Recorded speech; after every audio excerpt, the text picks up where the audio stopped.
انیک راجی صاحب، میں آپ کی طرف آؤں گی اور یہی سوال پٹ کروں گی کہ چند سالوں کے بعد کیا یہ کہا جائے گا کہ یہ تمام الیکشنز ہوئے ہیں، ایون صدارتی انتخاب ہو، وزیر اعظم کا انتخاب ہو، یا پھر جو سینٹ انتخاب ہونے جا رہے ہیں، وہ متنازع ہوں گے یا انہیں سمجھا جائے گا؟ جی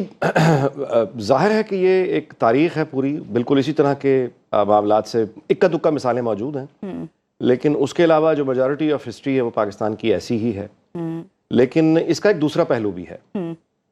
مثال کے طور پہ جنرل ضیاء الحق جو ہیں وہ حکومت کر گئے 11.5 سال۔ اب آج انہیں کون ٹھیک مانتا ہے کہ وہ قانونی صدر تھے یا غیر آئینی صدر تھے، یا انہوں نے جو اس کو، یعنی یہ اب کون ہے جو اس کو آج کی، خاص طور پہ اب جو فیصلہ آ گیا ذوالفقار علی بھٹو کا سپریم کورٹ کا، تو اس کے بعد تو یہ کہنا بہت ہی مشکل ہے، کسی کے بھی لیے دفاع کرنا بہت مشکل ہے، ان کے اپنے صاحبزادے کے لیے بہت مشکل ہے۔ تو لیکن حقیقت یہ ہے کہ بہرحال صدر تو وہ رہے،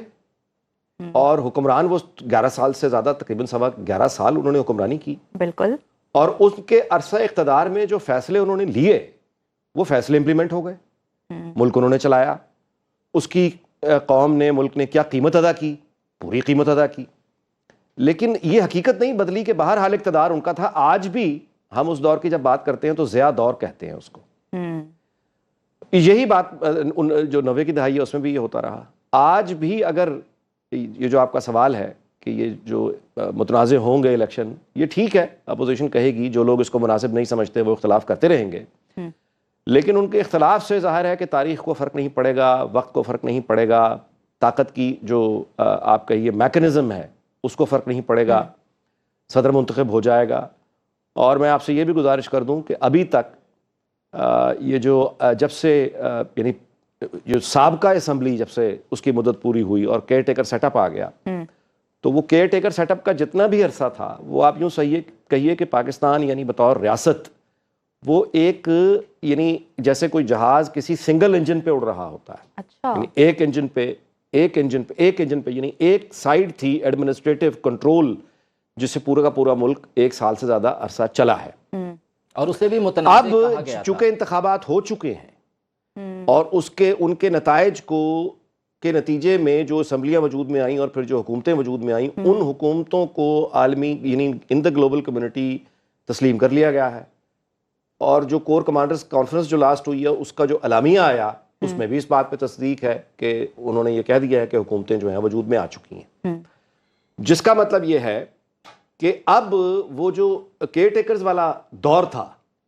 وہ اب ختم ہوا۔ اب منتخب حکومتیں جو کریڈیبلٹی جن کو انٹرنیشنل کمیونٹی میں بھی مل چکی ہے اور ہمارے ہاں سے بھی یعنی اسٹیبلشمنٹ کی طرف سے مل چکی ہے گو ہیڈ، وہ اب یہ دوسرا انجن آ گیا ہے۔ یعنی پہلے جو ایک جہاز سنگل انجن پہ اڑ رہا تھا اب یہ بیلنس ہو گیا ہے۔ اب ایک طرف اسٹیٹ یعنی سٹرکچر ہے، دوسری جانب ایک الیکٹڈ گورنمنٹ ہے، اب اس کو کوئی مانے یا نہ مانے، جن لوگوں کے ماننے نہ ماننے سے فرق پڑتا ہے وہ مان چکے ہوئے ہیں۔ تو اس کا مطلب ہے کہ اب یہ مکمل طاقت کا جو ایک نقشہ ہے یا انتظام ہے وہ اب مکمل ہو چکا ہے، اور وہ اپنی پوری طاقت کے ساتھ اپنی پالیسیز کو اب امپلیمنٹ کرے گا، اور اس میں اگر کوئی کمی رہ گئی تھی کیئر ٹیکرز کے دور میں وہ کمی اب پوری ہو جائے گی، اور یہ سلسلہ آگے بڑھے گا۔ ہاں، جو میں اپنے بات کا اختتام اس بات پہ کرتا ہوں کہ ظاہر ہے کہ 2018 کے الیکشن جو بالکل حالیہ مثال ہے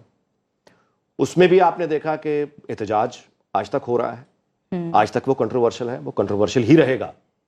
لیکن یہ حقیقت تبدیل بہرحال نہیں ہوگی کہ اس کے نتیجے میں جو حکومت آئی اس نے اپنے قیام تک پاور کو ایکسرسائز کیا۔ مختلف عرصے کے دوران مختلف معاملات پر کنٹروورسیز سامنے آئی ہیں، لیکن کہتے ہیں کہ the show must go on۔ اگر ہم پاکستان تحریک انصاف کی بات کریں، وہ کہتے ہیں ہم نے پیپلز پارٹی سے بات نہیں کرنی، ہم نے نون لیگ سے بات نہیں کرنی، لیکن محمود خان اچکزئی صاحب کو انہوں نے صدارتی امیدوار منتخب کر لیا ہے، اس پر آپ کیا تبصرہ کریں گے؟ بڑی تنقید کیا کرتے تھے ان پر، تو اس میں حیرت کی کوئی بھی بات نہیں ہے جی۔ میں آپ کو اس سے پہلے یہ گزارش کر دوں کہ دیکھیے یہ جو ایک نقطہ نظر ہے نا کہ یعنی کل کے دشمن اور آج کے دوست،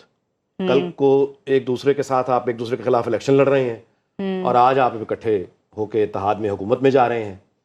یا یہ کہ جو آپ نے ابھی مثال دی، یہ اصل میں نا ہماری انڈرسٹینڈنگ ذرا اس کو کلیئر کرنے کی ضرورت ہے چیزوں کو۔ ایک سیاسی جماعتیں جو ہیں وہ ملک میں یعنی ایک کے نزدیک پاکستان کی بھلائی، بہتر مستقبل، قوم کا بھلا، قومی مفاد، جو ہے وہ ایک پالیسی کے تحت ہوگا، ایک راستے پر چلنے کے تحت ہوگا، وہ اپنا مینیفیسٹو پالیسی لوگوں کے سامنے لے کر آتی ہے۔ دوسرا جو سیاسی گروہ ہے اس کے نزدیک وہ راستہ اتنا اچھا نہیں ہے، وہ اپنا راستہ، اپنی تجاویز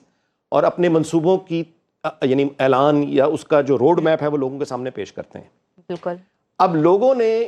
اگر کسی ایک کو یعنی انتخاب اس کا کر لیا ہے تو اس کی پالیسیز امپلیمنٹ ہو جائیں گی۔ اچھا، یہ جو ہے نا کہ ایک کی جیت دوسرے کی مکمل شکست، یہ ہے سلطنتوں کے زمانے کا ہزاروں سال کا جو ایک ہینگ اوور آپ کہہ لیجئے اس کو، قبائلی طرز آپ کہیے حکومت یا قبائلی طرز معاشرت، یہ اس زمانے ہزاروں سال دنیا میں یہی ترکیب چلی ہے کہ ایک گروہ آتا تھا دوسرے کو بالکل ملیا میٹ کر دیتا تھا، حتیٰ کہ اس کے خاندان کے بچوں تک کو نہیں چھوڑتا تھا کہ کل کو یہ دعوے دار تخت کا بن کے نہ آ جائے، پورے خاندان کو قتل کروا دیا کرتے تھے۔ تو وہ ہے مکمل شکست اور مکمل فتح۔ یہ وہ یعنی کہیے سائیکالوجی ہے یا فریم آف مائنڈ ہے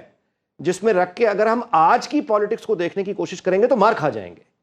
نیشن سٹیٹ میں جس کو ریپبلک کہا جاتا ہے اس میں وہ آپ قبائلی اور سلطنتوں والی اقتدار کی جنگ نہیں ہوتی بلکہ انتقال اقتدار کے لیے پرامن طریقہ ہوتا ہے۔ بالکل ایسا ہی ہوتا ہے۔ اور جس کو جتنے ووٹ ملیں، اب دیکھیں نا کہ ایک نون لیگ مثال کے طور پہ گئی، ان کو وہ نشستیں نہیں مل پائیں، پیپلز پارٹی گئی، ان کو حکومت بنانے کے لیے نشستیں نہیں مل پائیں۔ جب نہیں مل پائیں تو اب کیا کریں؟ ایک نتیجہ آ گیا ہے لوگوں کا، سپلٹ مینڈیٹ ہے، اب کیا کریں؟ وار اٹھا کے دوسرا جو گروپ ہے اس پر حملہ کر دیا جائے؟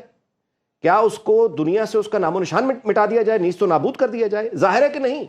ہم اس خونخوار کالے دور میں تاریخ عہد میں واپس نہیں جانا چاہتے جو ہزاروں سال دنیا پہ رول کیا ہے۔ انڈیپینڈنٹلی پھر فیصلے نہیں، گزارش میری سن لینا، اب آپ نے کو ایگزسٹ کرنا ہے۔ جب کو ایگزسٹ کرنا ہے تو اس کے لیے ورکنگ ریلیشن شپ قائم کرنا ہے۔ جب اس کے لیے ورکنگ ریلیشن شپ قائم کرنا ہے تو اس کے لیے خاص سطح کی میچورٹی چاہیے، اس کے لیے عوام کے مینڈیٹ کا احترام دلوں میں ہونا چاہیے۔ جب وہ احترام ہوگا تو آپ کو یعنی ایک اپوزنگ پارٹی جس کو لوگوں نے منتخب کیا ہے اس کا احترام کرنا پڑے گا۔